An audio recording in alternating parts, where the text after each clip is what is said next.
Even Alexander the Great, after conquering parts of the Persian Empire, allegedly became obsessed with their chilled wines and spiced ices.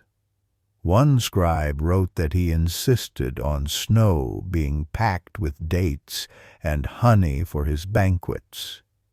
The conqueror may have taken the land, but he also took the recipes.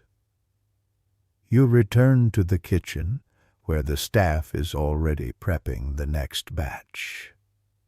Another bowl for the queen, one for a visiting diplomat from India, and one, curiously, for the high priest.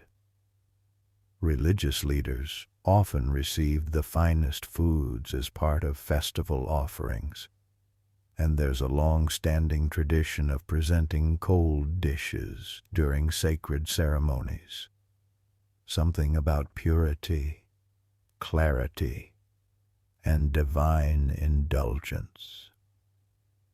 In the corner, two boys stir a new syrup mixture.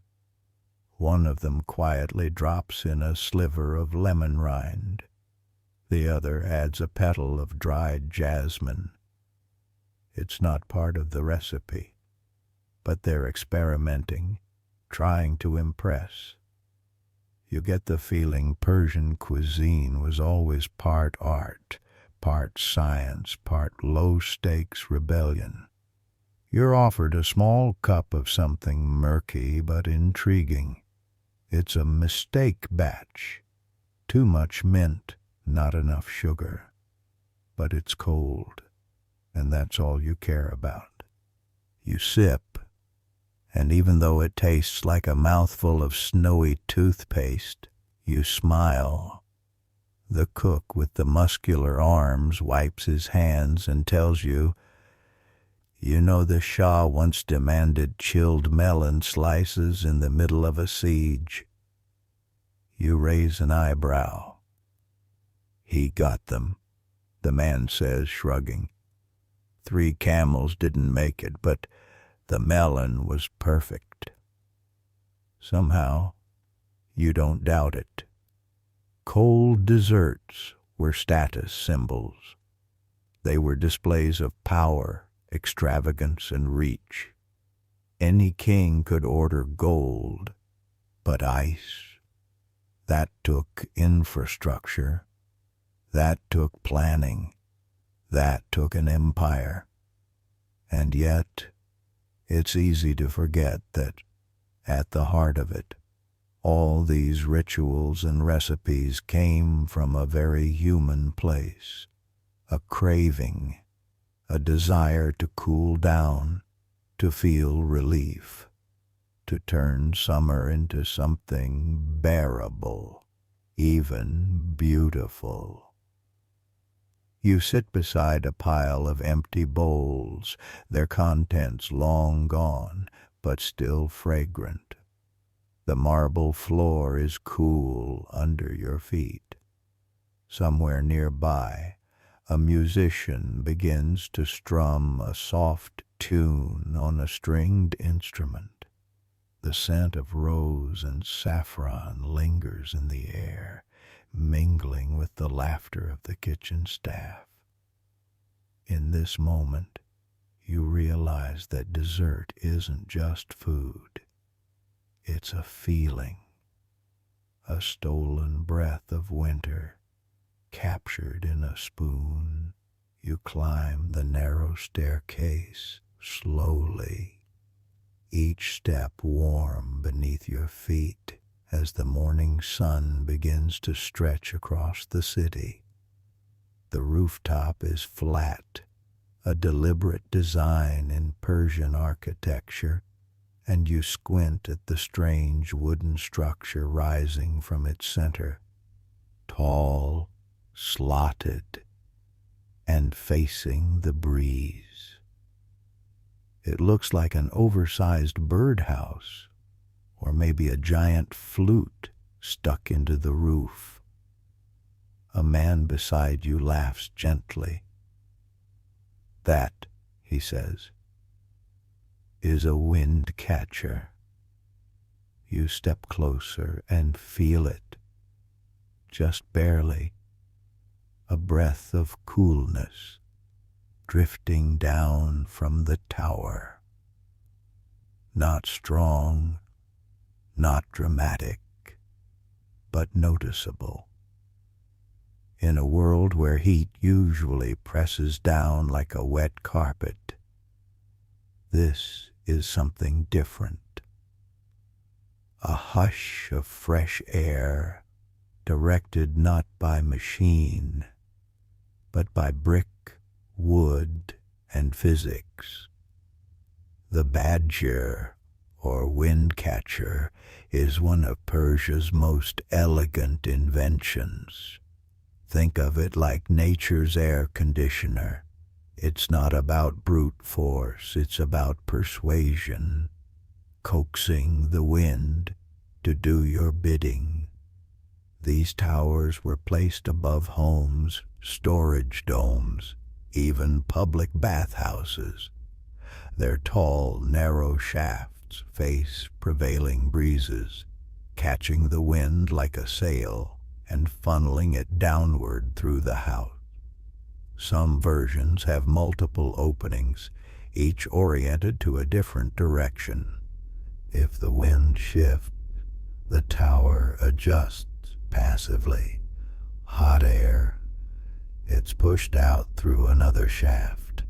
Cool air, it drifts into the living spaces, sinks downward, and stays there, calm, quiet, and unbothered by the desert sun. You walk inside the home below and immediately feel the difference. Thick walls and small windows help, but it's the wind catcher that makes it pleasant. The air moves slowly, like it's unsure if it's allowed in. One corridor has a small pool of water beneath the tower, enhancing the cooling through evaporation. It's like walking into a whispering breeze. Historians still debate how far back these towers go. Some claim their origins lie in ancient Mesopotamia, while others argue the Persian plateau was their true cradle. What's clear is that by the time of the Achaemenids and Sassanids, they were widespread. From Yaz to Shiraz, cities became forests of wind catchers, each one tuned to its owner's needs like a custom instrument. A boy climbs up with you now, pointing proudly to the vents. My uncle says they make the house breathe, he explains. And he's right. These structures aren't just passive, they're responsive. When the wind dies down, the towers reverse their function, allowing hot air to rise out instead of pulling cool air in.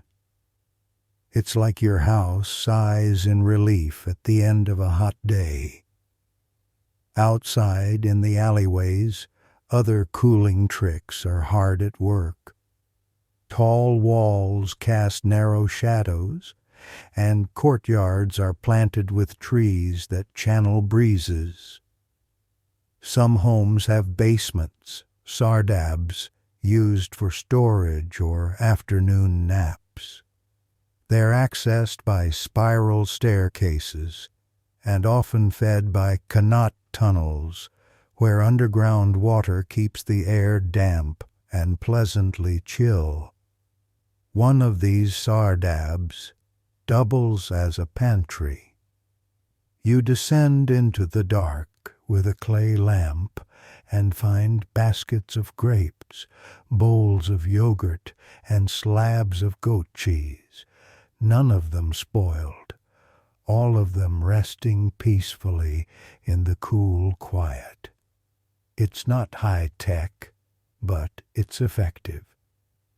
The woman tending the room pats one of the jars. Cool enough to keep honey from melting, she says. That might be an exaggeration, But you don't argue. She invites you to stay for lunch, not because you look important, but because you look hot. In Persia, hospitality is a philosophy. You sit in the shaded courtyard as the breeze passes overhead through angled slats in the ceiling. The air doesn't rush. It strolls. She serves you flatbread, chilled yogurt with herbs, and slices of melon that taste like they were kissed by frost. Stored under the fig tree, she explains, only pulled up before serving. You smile, cheeks sticky with fruit and gratitude. Nearby, a wind catcher creaks slightly. It's always working, even if no one notices. You spend the rest of the afternoon following the breeze across the city. In one hammam, a bathhouse, you find open vents designed to pull hot steam upward and funnel cooler air down. In a merchant's villa, twin wind towers cross paths, creating gentle suction that keeps the main hall feeling like an oasis. It's almost theatrical, how invisible this cooling system is. Modern buildings blast cold air from visible vents. You hear the system at work. But here, you feel it like a gentle suggestion. Your body adjusts before your brain even registers what's happening. And it's not just practical, it's beautiful. Some wind catchers are adorned with mosaics or calligraphy. One is shaped like a tulip, another like a spear. Even coolness, it seems, can be artistic. Historians still argue whether the wind catcher principle traveled eastward into Mughal India or westward into Moorish Spain. There's evidence of similar towers in Cairo and even medieval Sicily. But nowhere did they flourish quite like they did in Persia, where the wind itself was part of the architecture. You close your eyes beneath a shaded balcony and think about the sheer gentleness of it all. These weren't tools built to overpower nature. They were collaborations, negotiations, ways to live with the desert rather than constantly fight it. And maybe that's what made them so successful. As the light softens and evening sets in, the breeze grows cooler. The tower above you hums softly. Somewhere nearby, someone plays a flute. A pot of water sits near the threshold, its surface misted with condensation. The air smells faintly of cumin and cool stone. And you're not sweating anymore. As the night deepens, you make your way toward the heart of the city, the bazaar. But not the loud, clanging, coin-jangling part. This is the quieter section, tucked between the apothecaries and the spice sellers, where vendors specialize in something a bit more indulgent, chilled treats. Yes, chilled, in the middle of the desert, under a star-soaked sky. You pass stalls where glass jars gleam like captured moons, each one filled with syrupy treasures. Quince jam cooled by shadow, lime juice so cold it fogs the glass, and sweetened yogurt dense enough to require a spoon forged in stubbornness. At the center of it all stands an old vendor with a cart. You recognize his setup immediately. A narrow basin filled with packed snow, brought down from the mountains, stored in a local yakchal, and now doing its best impression of a magical table. Clay cups are stacked to one side. In the center, a copper churn nestled in the snow like royalty. He calls his specialty Bastani Sonati, traditional Persian ice cream, and while you've tasted falude and sharbat before, this one is different. Denser, stretchier, more decadent than a heat wave has any right to allow. He opens the lid, and a wave of aromas floats up. Rose water, pistachio, saffron, and something slightly woody. Perhaps mastic, the resin that gives it its legendary chew. He scoops a bit into a chilled bowl and hands it to you. You take a bite. Immediately the cold sinks into your teeth and climbs into your skull like a polite ghost. It's unreal. Cold as a mountain stream, soft yet firm, fragrant in a way that makes you question whether flowers are edible emotions. You look up. The vendor just grins and nods. No sales pitch needed. Historians still argue whether this style of ice cream emerged during the Achaemenid dynasty or evolved later with influence from Arab and Indian techniques. Some believe the mastic resin tradition comes from Mediterranean trade.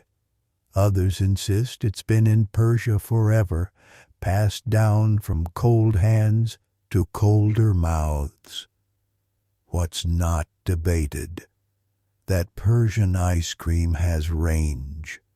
There are versions with noodles, versions with fruit pulp, even versions laced with vinegar. Yes, vinegar. Don't knock it until your taste buds have been properly confused.